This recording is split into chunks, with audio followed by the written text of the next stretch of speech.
4,000 net zero units are being planned. I told you this was coming.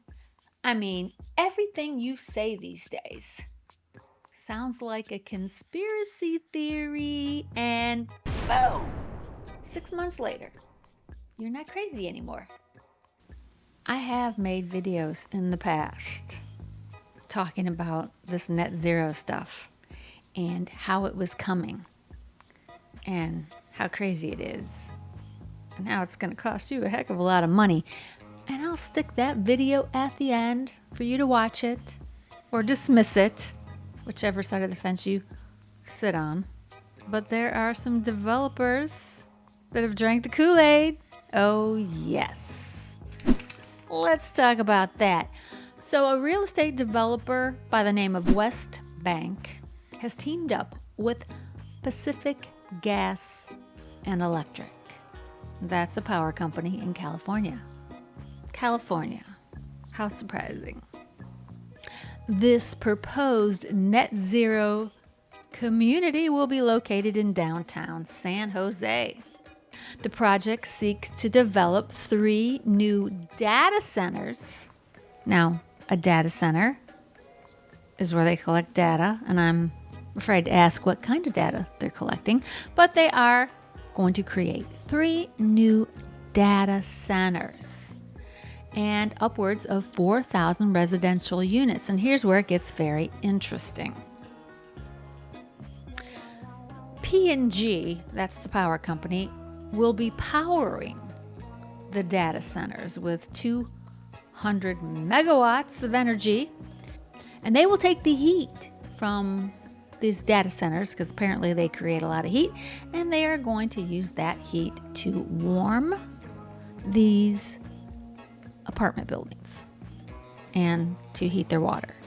Plug and Play, a global innovation platform, plans to be the first tenants in the proposed community with an AI center. Now, isn't that interesting?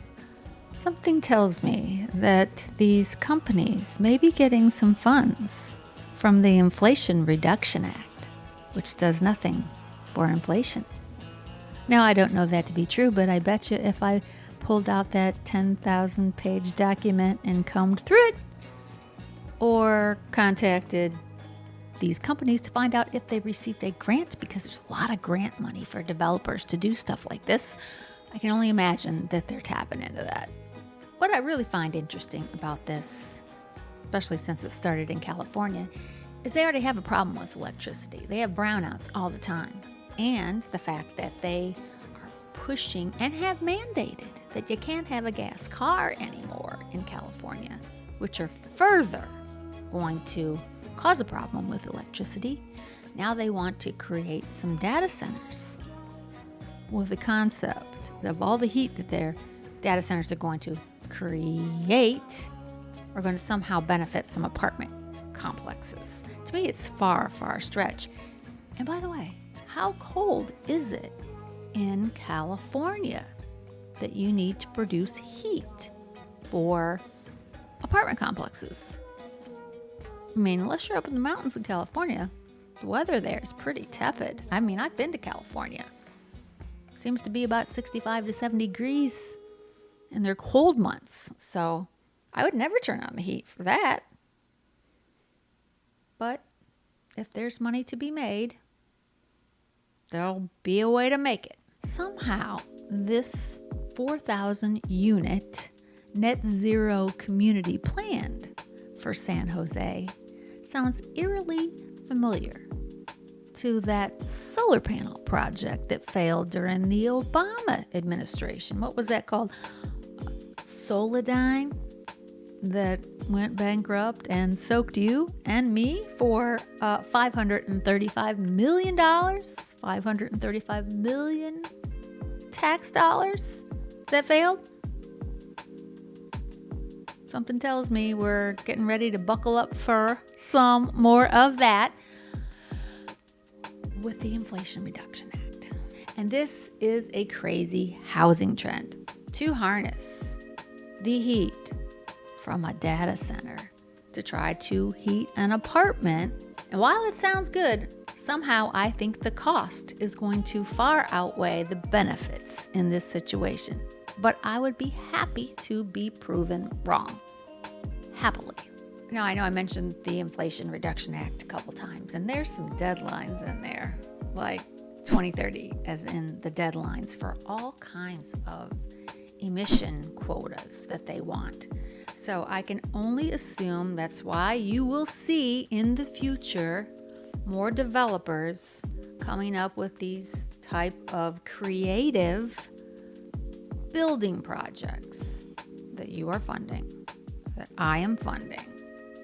Well, grant money might be free to the developer, but it's paid for by you and me. All grants are paid for by you and me. A lot of people forget that.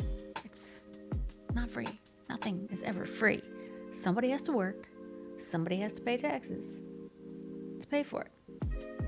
So expect to see a heck of a lot more of that, because in the Inflation Reduction Act, they have these deadlines, and you are going to start to see crazy developments with all kinds of net zero strange building projects come about. But the big question is really, how much does it affect the environment? It's a building.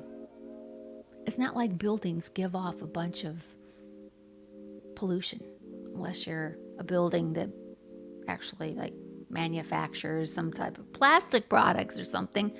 But a house, an apartment complex, there's not a lot of emissions that come out of those type of buildings.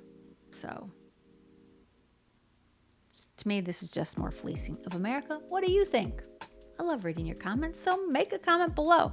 Do you think it's a good idea in California, particularly to build another 4,000 units and try to put them next to a data center? This article did not tell me what kind of data they were collecting, but believe me, with AI and everything that's going on these days, they're collecting a lot of data on you and me. And I would just assume that's where they're going to put all these computers, because most data centers have hundreds and hundreds and hundreds of computers spying on us all. So now the idea is to put the data center next to your apartment complex where they can heat you and spy on you at the same time. But I like hearing what you have to say. So you don't have to agree with me. You may think this is great. You're allowed to feel that way. Make your comments below. Tell me what you think. Don't forget to hit the subscribe button if you're new here, because I would love to see your beautiful face again. And until next week, take care.